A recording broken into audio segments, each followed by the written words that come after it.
Hello everyone, my name is Kulbir and today we are again available to analyze one exercise and make you understand how the movements are happening on different joints. So likewise, जैसा कि हमने flat bench press पे assessment किया था वैसे ही अब हम incline bench press करेंगे और उसमें अलग अलग जॉइंट्स पे देखेंगे कि क्या मूवमेंट हो रही है और उन मूवमेंट से कौन सी मसल्स को टारगेट कर रहे हैं। तो मेरे साथ विवेक हैं जो कि आज हम करने जा रहे हैं इंक्लाइन बेंच प्रेस। सबसे पहले इंक्लाइन बेंच प्रेस शुरू करने से पहले Vivek, I want you to sit down here. अब यहाँ पे सीट की एडजस्टमेंट भी एक एरिया है जो हमें सबसे पहले चेक करना होता है। अगर सीट बहुत ज़्यादा ऊपर है या बहुत ज़्यादा नीचे है तो कई बार आपको बार पकड़ने में दिक्कत होती है, यानी कि आप राइट तरीके से अपनी बार को अगर नहीं पकड़ पाएंगे तो आप उस हिसाब से बार पे कंट्रोल नहीं कर पाएंगे और बार नहीं उठेगी तो आप एक्सरसाइज या मूवमेंट नहीं कर पाएंगे। सो विवेक, प्लीज लाई डाउन।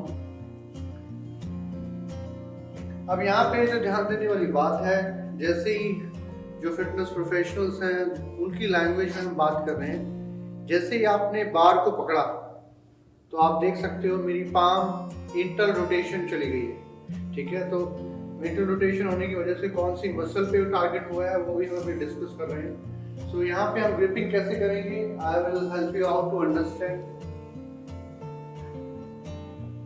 यहाँ पे हम देख सकते हैं यहाँ दो पोजीशन दी हुई हैं आप लोगों के सामने, क्योंकि कुछ लोगों की हाइट लंबी है, उनके लिम्स लंबे हैं, तो कई बार वेट को उठाने और चढ़ाने में उनको दिक्कत होती है। इस चीज को ध्यान में रखते हुए आप देख सकते हैं ये दो पोजीशंस बनी हुई हैं। जब आप इसको लें तो अगर वेट हैवी है, इसके बनाने का पर्पस यही है कि आप जब इस एक्सरसाइज को शुरू करें तो इजीली आप यहाँ से वेट को उठाएं, मूवमेंट करें और वापस यहीं पे रख दें। So Vivek, I request you use the same thumb rule जो हम हर एक्सरसाइज में फॉलो करते हैं। आप इजीली देख सकते हो एक मार्क यहाँ पे है, आपके लेग्स की पोजीशन स्टेबलाइज होगी ग्राउंड पे। अगर आपकी सीट ज़्यादा नीचे है तो हमें ऊपर करने की जरूरत है, but as far as this position is concerned is in quite okay position, good to go. So Vivek, now I am going to help you out. You need to lift your weight up and then on your clavicle he will come down all the way and then he will go up. So this is the movement which we are going to assess. So there are two phases are there, one is down phase, another one is up phase. So Vivek, I want you to come back. Now what is the movement happening? Inter rotation. अगर मैं up phase की बात करूं, यानी कि down से up phase में जब आप आते हैं तो अलग अलग जॉइंट्स पे क्या मूवमेंट हो रही है, let's see one by one. So Vivek, I want you to lift it up. You can see this is your anatomical position and he has already done one movement. So this is inter rotation. His wrist is neutral, his elbow is in extension mode and his chest shoulder joint is in the flexion mode. So this is one phase when he will go in the down. So down means eccentric phase, or when he is coming up it is concentric phase. So Vivek, now please go gradually, slowly. Reach on your clavicle, relax. अब यहाँ पे हम देख सकते हैं यहाँ पे अलग अलग जॉइंट्स पे क्या क्या मूवमेंट हुई है। आप देख सकते हो आपकी पाम की पोजीशन जो ग्रिपिंग है वो ऑलरेडी इंटर रोटेशन में है, आपके रिस्ट न्यूट्रल है। आप देख सकते हो आपकी इनकी एल्बो फ्लेक्शन में चली गई है, इस जॉइंट ने फ्लेक्शन किया है। उसके बाद अगर मैं शोल्डर जॉइंट पे देखूं तो एक्सटेंशन हुआ है। अब इनसे इस पर्टिकुलर फेस को जब आप नीचे जाते हैं ग्रेविटी की ओर, that is called eccentric phase. So there are two phases are there, concentric phase when you're going away from the gravity, when you're going towards the gravity that is eccentric phase. अब कौन कौन सी muscles को target कर रहे हैं, let's discuss one by one. सबसे पहले जैसे आपने इंटर रोटेशन किया आप सब स्कैपुला को ट्रेन करेंगे।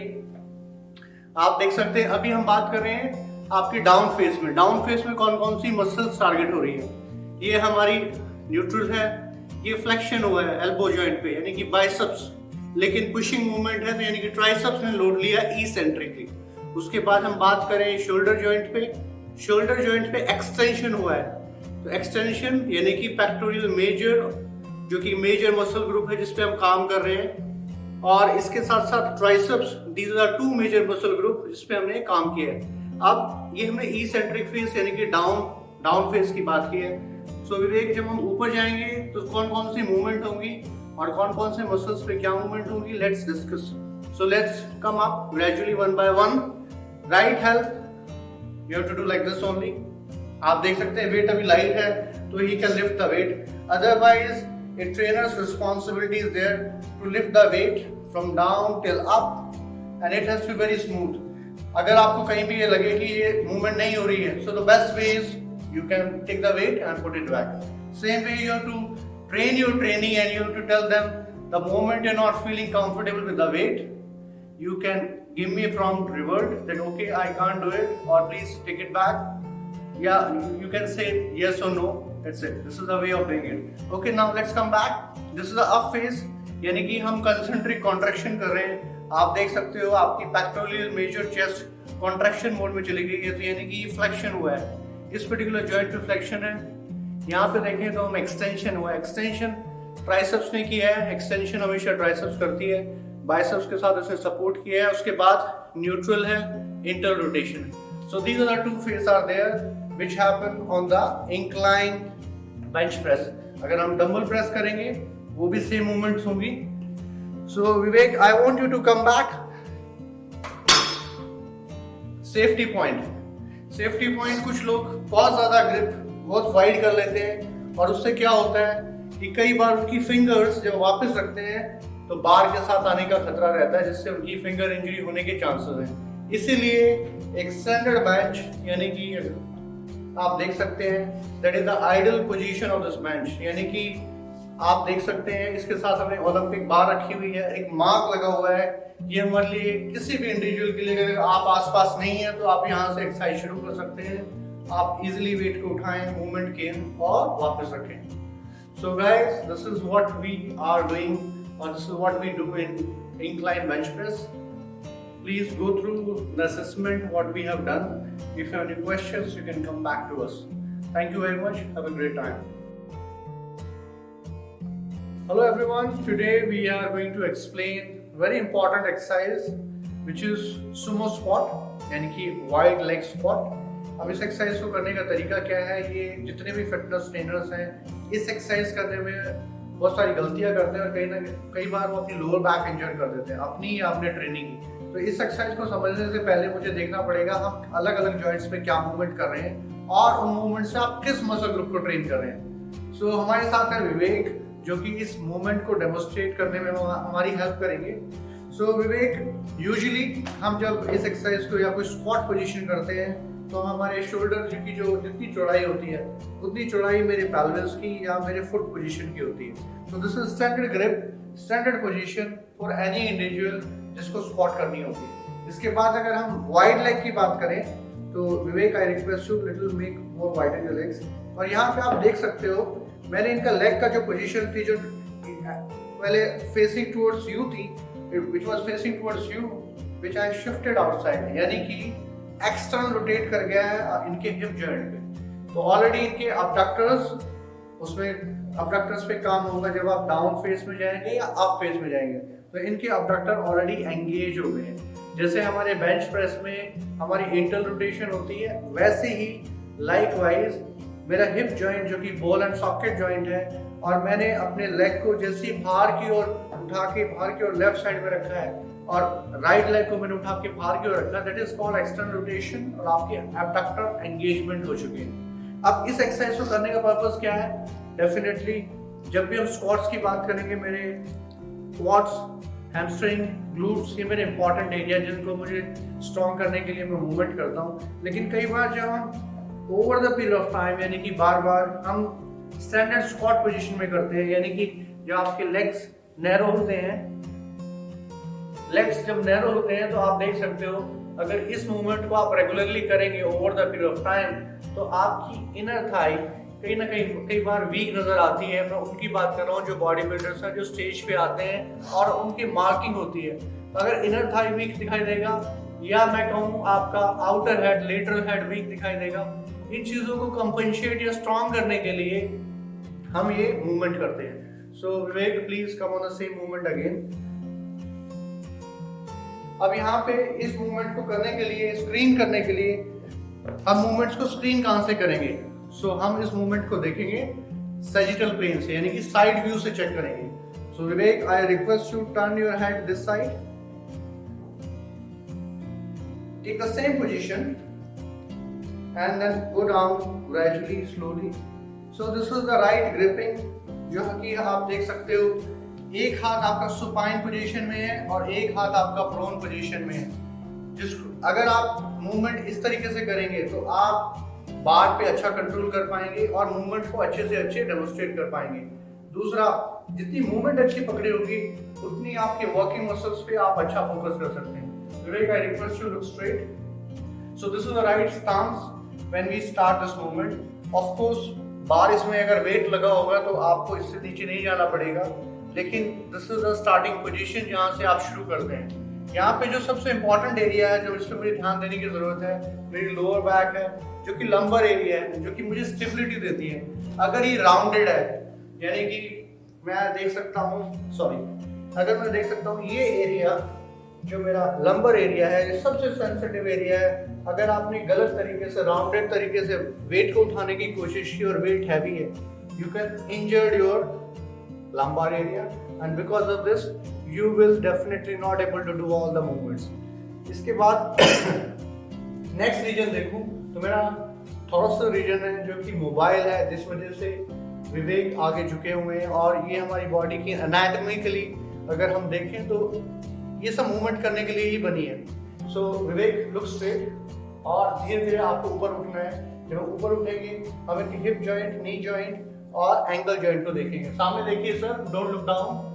अब जब आप इस एक्सरसाइज को कर रहे हैं, आप डाउन से अप फेस में गए हैं, यानी कि अलग अलग जॉइंट्स पे क्या मूवमेंट हुई। साइड व्यू से इनको आप अच्छे से स्क्रीन कर पाएंगे, लेकिन ट्रेनर्स को अलग अलग एंगल से ट्रेन करना होता है। इसीलिए मूवमेंट करेक्शन के लिए कई बार आप फ्रंटल प्लेन में भी आके मूवमेंट्स को चेक करते हैं, लेकिन यहाँ पे जो चेक करने का मेथड है, मैं यहाँ पे साइड व्यू से देख रहा हूँ इनकी नी कहाँ पे ट्रेवल कर रही है, इनका एंकल जॉइंट यानी कि कितना भार आउटवर्ड रोटेट किया हुआ है। उसके बाद अगर मैं देखूं हिप जॉइंट, उन पे क्या मूवमेंट हुई है। सो विवेक, आपको स्लोली इसेंट्रिक मोड में आना है, नीचे आना है टुवर्ड्स द ग्राउंड। आप देख सकते हैं हिप जॉइंट पे हिप फ्लेक्शन हुआ है, नी जॉइंट पे नी फ्लेक्शन हुआ है और मेरे एंकल जॉइंट पे डोर्सी फ्लेक्शन हुआ है। अब ये कौन कौन सी मसल कराती हैं? डोर्सी फ्लेक्शन मेरी एंटीरियर टिबिया यानी कि ये मसल ग्रुप कराता है। इसके बाद देखूं मैं नी फ्लेक्शन, मेरा हैमस्ट्रिंग कराता है, नी फ्लेक्शन। उसके बाद देखूं मैं मेरा, अगर देखूं हिप फ्लेक्शन हो रहा है तो यहाँ पे मेरा इलियोपसॉस ग्रुप है, यानी कि पीसवास मेजर, पीसवास माइनर और इलियाकस, तीन मसल्स ने मिलकर मेरा हिप फ्लेक्शन कराया है जब मैं डाउन फेस में जा रहा हूँ। और इसके साथ साथ मेरे अडक्टर्स, जो कि अडक्टर लॉन्गस, ब्रेवियस और मैग्नस, पैक्टिनियस और ग्रेसिलिस, ये 5 मसल ग्रुप है जिन पे हम अडक्टर ग्रुप पे काम कर रहे हैं। सो आपको अब वापस उसी पोजीशन में आना है। विवेक, लुक स्ट्रेट और धीरे धीरे ऊपर आना शुरू कीजिए। अब आप देख सकते हैं हिप एक्सटेंशन हुआ है, यानी ग्लूटियस मैक्सिमस ने एक्सटेंशन किया है। उसके साथ में देखूं तो नी जॉइंट पे एक्सटेंशन हुआ है, यानी कि क्वाड्स ने, जो क्वाड्रिसेप ग्रुप है आपका, उन्होंने एक्सटेंशन कराया। और मेरा एंकल जॉइंट जो कि पहले डोर्सी फ्लेक्शन में था, प्लांटर फ्लेक्शन में गया है। प्लांटर फ्लेक्शन आपकी पोस्टीरियर टिबिया, सोलियस ग्रुप और गैस्ट्रोक्नीमियस ग्रुप कराती है। So these are the movement happening on different joints and whenever we do sumo squat, you have to travel, you have to be careful, you have to give specific repetition to the individual. उतने repetition दो जब तक उनकी movement ठीक ना हो, और wait को ओवरलोड करने का तरीका या वेट तभी बढ़ाएं जब तक उनकी मूवमेंट परफेक्ट ना हो। इसमें सबसे सेंसिटिव एरिया इनकी लोअर बैक है, जिन पे लोड आता है और इसमें इंजरी होने के सबसे ज्यादा चांसेस होते हैं। So Vivek, I hope you are comfortable with this movement. आप 5 रिपीटेशन करके दिखाइए। आप नीचे जाइए और फिर वापस आइए।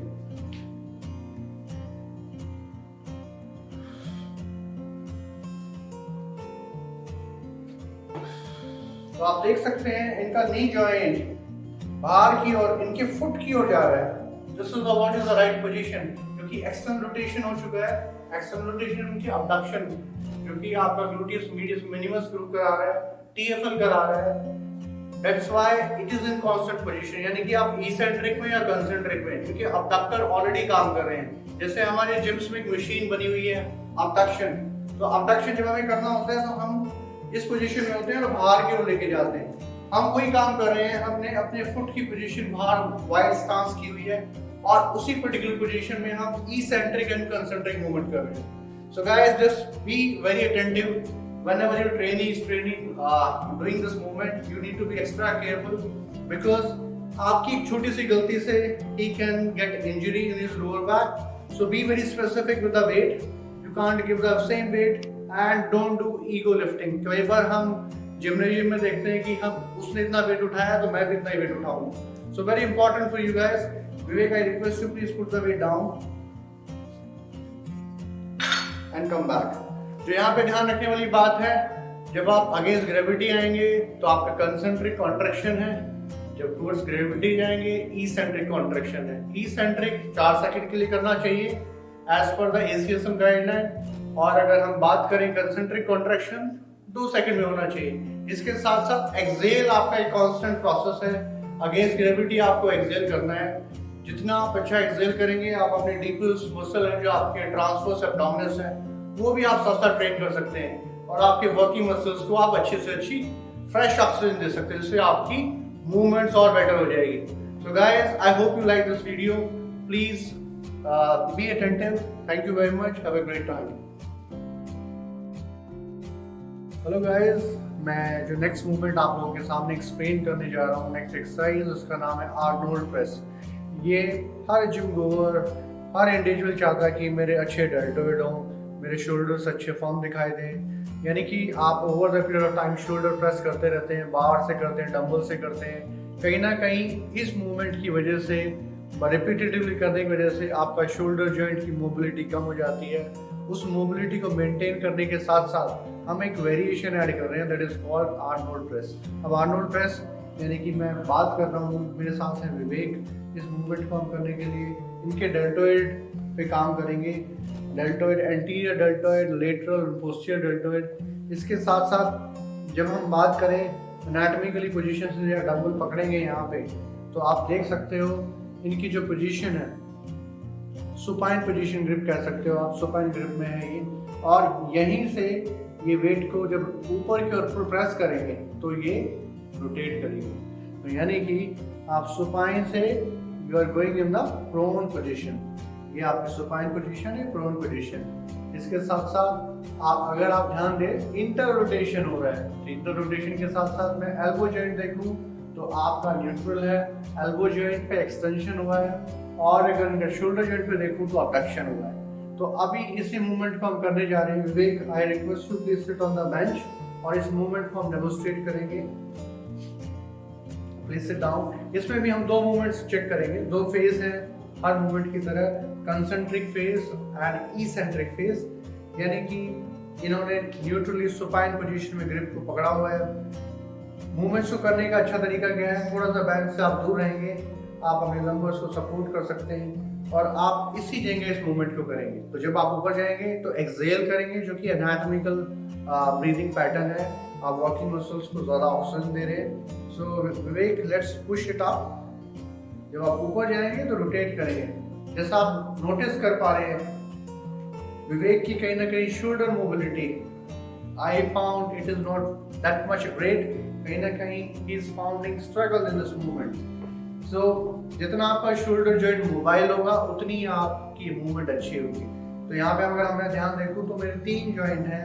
मेरा शोल्डर जॉइंट है, मेरा एल्बो जॉइंट है, मेरा रिस्ट जॉइंट है. 3 जॉइंट काम कर रहे हैं. और जब आप वेट को सामने लेके आ रहे हैं, so that is the position. आप अपनी प्रोट्रैक्शन फेज में चले गए हैं, आप प्रोट्रैक्शन, और जब वापस जा रहे हैं तो रिट्रैक्शन फेज में जा रहे हैं.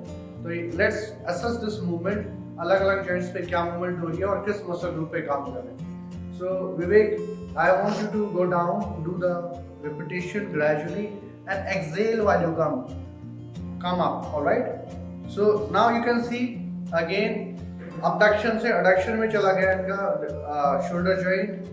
elbow joint पे देखो तो flexion हुआ है, wrist neutral है, और ये मेरी inter rotation जो हमने पहले किया था. अब ये वापस हम supine position में आ गए हैं. so let's go up, exhale while you go up. so abduction on the shoulder joint, आप अपने lateral head anterior and posterior पे अलग अलग फेज में, जैसे जितनी डिग्री पे आप ऊपर जाते जाते हैं आपके तीनों डेल्टोइड ट्रेन होते हैं। एक्सटेंशन किया है ट्राइसेप्स ने, यहाँ पुशिंग मूवमेंट है, पुशिंग मूवमेंट में आपकी ट्राइसेप्स एंगेज होती है कंसेंट्रिक फेस में भी और कहीं ना कहीं इसेंट्रिक फेस में भी। तो यहाँ पे कंसेंट्रिक फेस है, एल्बो एक्सटेंशन हुआ है with the help of biceps muscles, उसके बाद रिस्ट न्यूट्रल है। और ये अगर हम देखें तो इंटर रोटेशन हो चुका है। इंटर रोटेशन हमारी सब स्कैपुला कराती है जो कि आपके रोटेटर कफ का पार्ट है। So let's go down in the same position. Deltoid हमारा अडक्शन में चला गया है। Same all three heads of your deltoid, anterior, posterior, lateral, getting trained when you coming down, eccentric loading। elbow joint पे flexion हुआ है, यानी कि flexion किया जाता है। elbow joint पे अगर हम flexion की बात करें biceps करती है, लेकिन इसके साथ क्योंकि pushing movement है triceps help कर रही है, majorly load ले रही है। इसीलिए हम देखते हैं जितने भी लोग हैं shoulder के साथ triceps करते हैं। wrist इनकी neutral है और अगर मैं देखूँ इनकी grip supine position में। So this is the right way to improve and build up your deltoid and build up the mobility. So this is more important for you or for any individual। जब तक आपका shoulder joint mobile नहीं होगा तब तक इन movements को try ना करें। आपका जॉइंट्स अगर मोबाइल नहीं होगा तो मूवमेंट्स फॉल्टी लोडिंग करेंगे जिसकी वजह से इंजरी हो सकती है। सो this is the what it is Arnold press. आप धीरे धीरे वेट बढ़ाएं, वेट का सिलेक्शन उतना ही रखें जितना आप कंट्रोल कर पाएं। रिपीटेशन आइडियली जो नए लोग हैं जो शुरू करते हैं 15 रिपीटेशन तक कर पा रहे हैं। एंड्योरेंस बेस, धीरे धीरे जब मसल्स वेट लेना शुरू कर देगी हाइपरट्रॉफी जोन में जा सकते हैं आप, 8 to 12 रिपीटेशन में आ सकते हैं। और अगर पावर लिफ्टर्स की बात करें तो हम 5 से 6 रिपीटेशन, 4 से 6 रिपीटेशन की प्रैक्टिस भी करते हैं जो कि पावर लिफ्टर्स करते हैं। आपके फुट की पोजीशन आप देख सकते हो 90 डिग्री पे होनी चाहिए। तो कहीं ना कहीं ये पोजीशन अगर नहीं है तो आप वेट को कंट्रोल नहीं कर पाएंगे, वेट आपको कंट्रोल करेगा और जिससे इंजरी हो सकती है। तो बहुत सारे लोग क्या करते हैं, टोस पे आ जाते हैं, हील को उठा लेते हैं। This is the wrong method and we should always and always avoid it. So guys please follow these instructions whenever you do this movement along with your training. Please be careful. I hope you like this particular video. Please follow it religiously. The more you do it, more you become efficient with the exercise. Thank you very much guys. Have a great time. Hello guys, हमारी next movement है काफ raise या काफ press. इस movement में हम किस muscle group को train कर रहे हैं। जैसा कि हम देखते हैं आपका काफ का साइज धीरे धीरे आपको लगता है कि काफ का साइज कम है, जिसको ट्रेन करने के लिए, जिसको स्ट्रॉन्ग करने के लिए बहुत सारे athlete, body builders majorly calf muscle पे काम करते हैं। मैं देखता हूँ बहुत सारे एथलीट्स काफ को बिल्कुल इग्नोर कर देते हैं। उनका बाइसेप्स का साइज मैं देखता हूँ काफ से बड़ा नजर आता है। यानी कि अगर मैं, बहुत सारी बुक्स कहती हैं जो आपकी काफ है that is actually the foundation of your body. अगर काफ वीक है, लेग्स वीक हैं, how you will carry the load of your body weight. So यहाँ पे हमें हर मसल ग्रुप पे काम करना चाहिए और यहाँ पे हम मेजरली जो आपकी थिकनेस है जो काफ मसल की है, गैस्ट्रोक्नीमियस, उस मसल को हम स्ट्रॉन्ग करना चाहते हैं, जिसके साथ है सोलियस और उसके साथ है पोस्टीरियर टिबिया। अब इन तीनों मसल्स को ट्रेन करने के लिए मैं काफ प्रेस करूंगा, काफ रेज करूंगा। इसके साथ calf raise is the right word. Calf press की हम बात करें तो लेग प्रेस पे जब आप वेट को पुश करते हैं that is called calf press. So movement is same, only on the ankle joint we are doing the movement.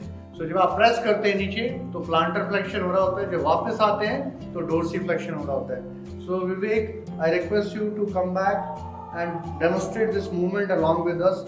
अब यहाँ पे ध्यान रखने वाली बात है, मैं बहुत सारे जिम्स में देखता हूँ कहीं ना कहीं आपकी फुट की लैंडिंग एक फ्लैट सरफेस पे होना जरूरी है। यानी कि ये जो हमने पर्टिकुलर मूवमेंट करने जा रहे हैं, इस मूवमेंट के लिए हमने इस पर्टिकुलर बेंच को चुना है।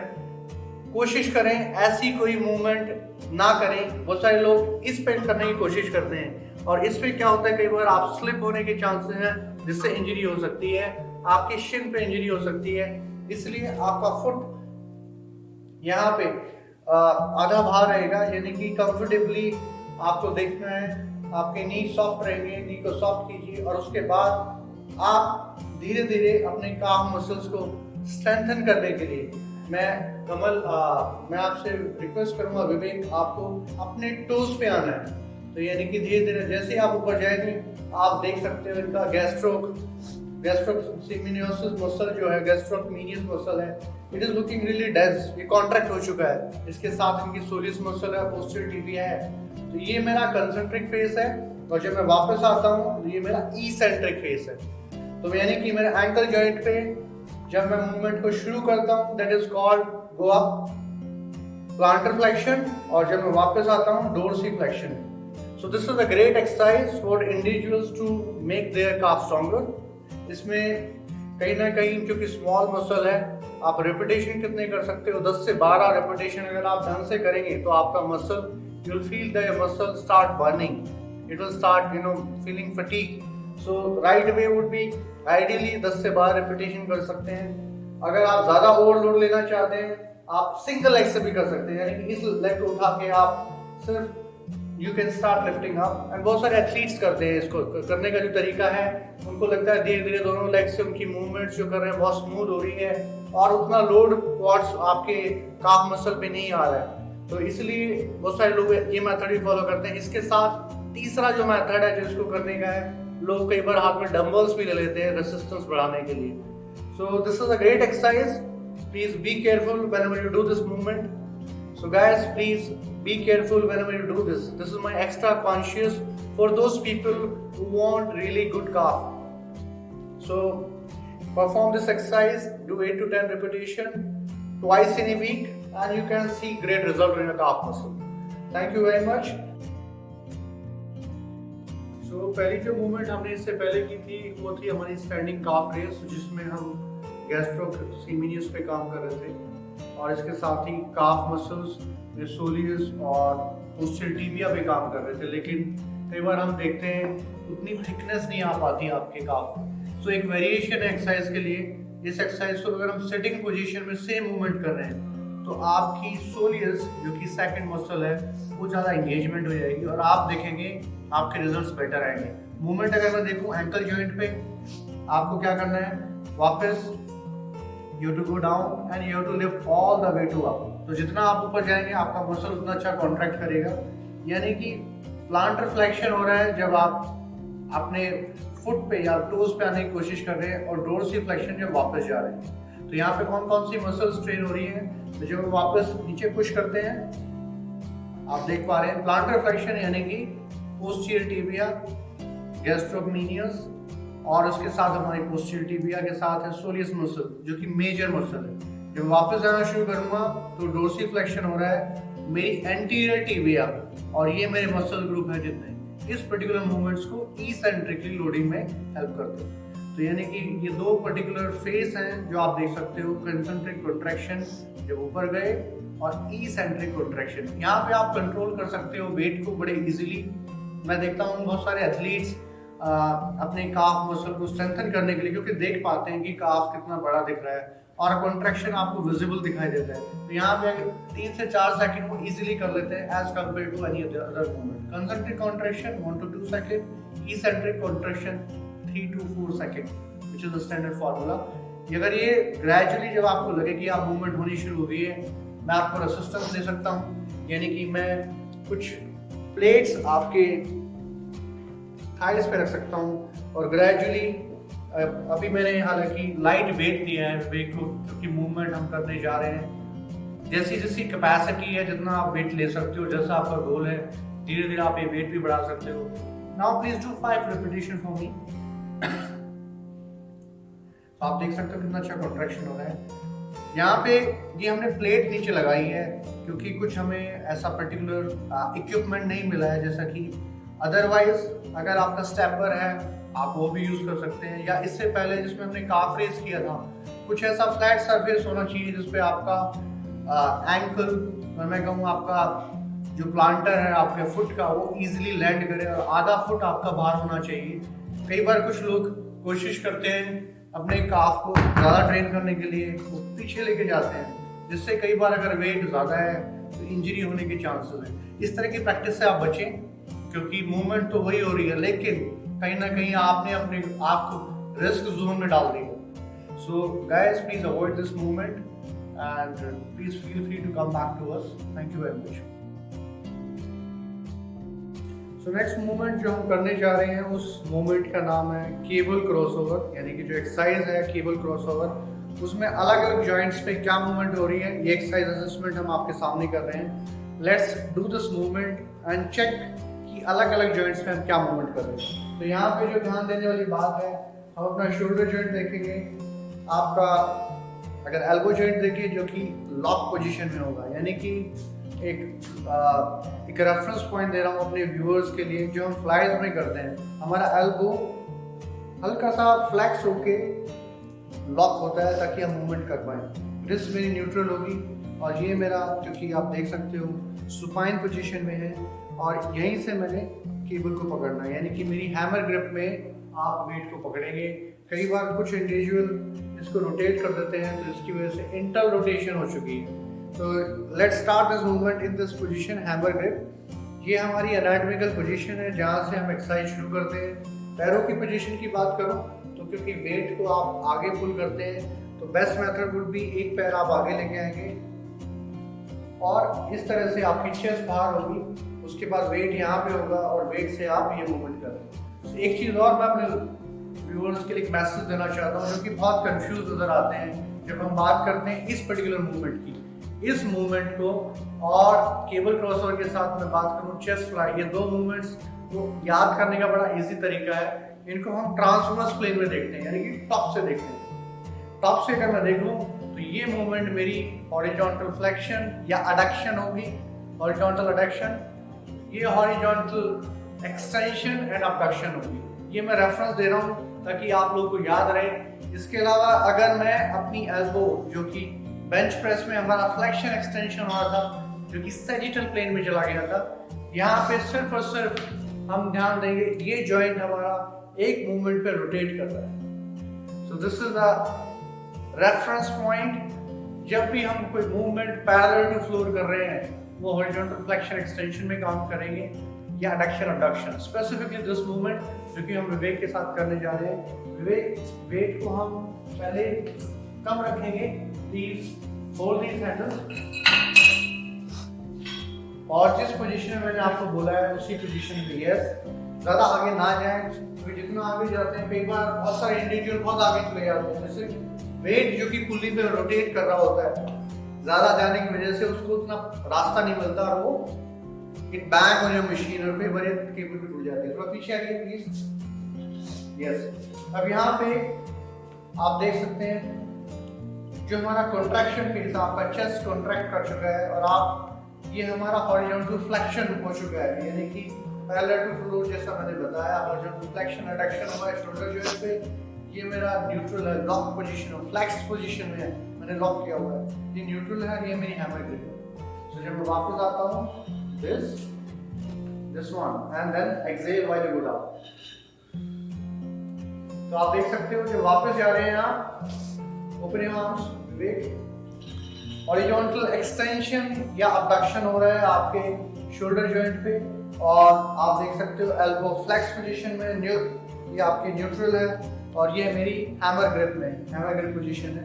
Let's go down, exhale. यहाँ पे जो ध्यान रखने वाली बात है, बहुत सारे लोग जो गलतियाँ करते हैं उनका जो एल्बो है वो केबल की डायरेक्शन में जाना चाहिए, यानी कि जब आप वापस आते हैं तो यहाँ से मूवमेंट, आप एल्बो बेंड ना करें, एल्बो बेंड ना करें, फ्लाइज की मूवमेंट कर रहे हैं आप विवेक।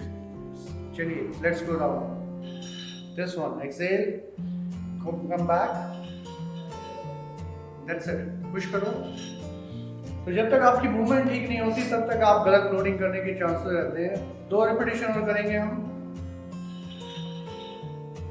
Excel, yes, so this is little better. बहुत सारे लोग इस मूवमेंट को बहुत ज़्यादा पीछे लेके जाते हैं जिसकी वजह से आप कई बार अपने शोल्डर जॉइंट को इंजर्ड कर सकते हो, या मैं कहूँ आप अपने रोटेटर कफ को भी इंजरी कर सकते हो। So avoid these kind of experiment. Weight इसमें जब आप बढ़ाएं, again you have to be careful about this movement. इसको अगर आप प्रोग्रेशन करना चाहते हैं इसी पोजीशन में, आप अपने पैर को पीछे लेके जाइए, दोनों को ज्वाइन कीजिए। यहाँ पे हमने स्टेबिलिटी प्रिंसिपल को अगर ऐड करें, दोनों लेग्स को ज्वाइन कीजिए। जो एथलीट्स हैं जो वेट को कंट्रोल कर सकते हैं वही इस मूवमेंट को करने की कोशिश करें, अदरवाइज आपकी लेग में जो पोजीशन थी, जो पहले वेट था, हमने जो डिफरेंस किया हुआ था, आप वैसे ही करें। This is only and only for those people who are very senior into this movement और काफी टाइम से मूवमेंट कर रहे हैं, क्योंकि यहाँ पे हम स्टेबिलिटी प्रिंसिपल को इन्वॉल्व कर रहे हैं इस मूवमेंट में। सो आप 5 रिपीटेशन कीजिए sir. Exhale. So this is the difference of this movement: horizontal flexion, horizontal extension, horizontal adduction, horizontal abduction. So these are the movements are happening: neutral, neutral, and hammer. Sorry guys. तो आप ये isolation की movement है, एक single joint पे movement हो रही है आपके शोल्डर जॉइंट। जब भी इस मूवमेंट को करें, आप अपने पार्टनर्स के साथ कर सकते हैं या ट्रेनर्स के साथ कर सकते हैं। Please relax, go back. एक और ध्यान रखने वाली बात है, जब हम शुरू करते हैं, वेट को आपको पुल करना है, पास लेके जाना है, सामने आएंगे और तब मूवमेंट शुरू करेंगे। बहुत सारे लोग यहीं से वेट को पुल करते हैं और यहीं से शुरू कर देते हैं, जिससे कई बार उनके शोल्डर जॉइंट में इंजरी होने के चांसेस पूरे रहते हैं। इसलिए वेट को जितना पास रखेंगे, मिड लाइन के पास रखेंगे, उतनी आप मूवमेंट्स को अच्छा और कंट्रोल कर सकते हैं। सो गाइस, प्लीज बी केयरफुल। ये बहुत बड़ी सेफ्टी टिप है जो मैं आप लोगों से शेयर कर रहा हूँ। और वेट का प्रोग्रेशन भी आप अपनी स्ट्रेंथ के हिसाब से करें। हालांकि इसमें वेट कंपैरेटिवली लाइटर लगेगा एज कम्पेयर टू डंबल, क्योंकि डंबल की रेसिस्टेंस और पुली की रेसिस्टेंस में फर्क है।